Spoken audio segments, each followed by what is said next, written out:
Hi friends, welcome to live your dreams in Tamil. இன்றைக்கி law of attraction பற்றி பார்க்க போகிறோம். ஈர்ப்பு விதி. இந்த விதி நம்ம எண்ணங்கள் தான் நம்ம வாழ்க்கையை தீர்மானிக்குதுன்னு சொல்லுது.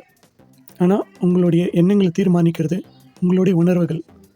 காதல், கோபம், சோகம், துக்கம், சந்தோஷம், பயம், கவலை இப்படின்ட்டு இந்த உணர்வுகள் தான் உங்களுடைய எண்ணங்களை தீர்மானிக்குது. நம்ம கோபத்தை ஒரு சாதாரண விஷயமாக நினைக்கிறோம்.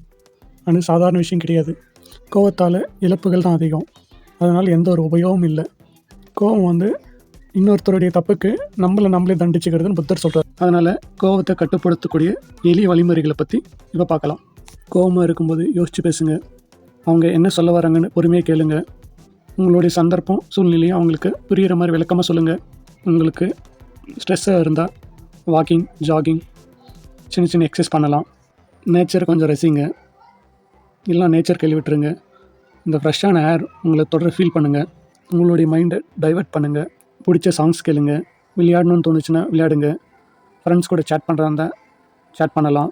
எனக்கு மட்டும் ஏன் இப்படி நடக்குதுன்னு கடுப்பாகிறது விட்டுட்டு இதுலேருந்து வெளியே வர என்ன பண்ணலான்னு யோசிங்க.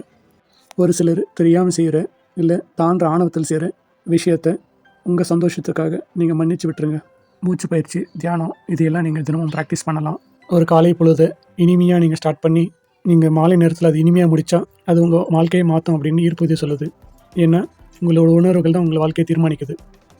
தேங்க்ஸ் ஃபார் வாட்சிங் ஃப்ரெண்ட்ஸ். மறக்காமல் சேனலை லைக் பண்ணி, ஷேர் பண்ணி, சப்ஸ்கிரைப் பண்ணுங்கள். உங்களோட ஆதரவு எப்பயும் எனக்கு தேவை. தேங்க்யூ.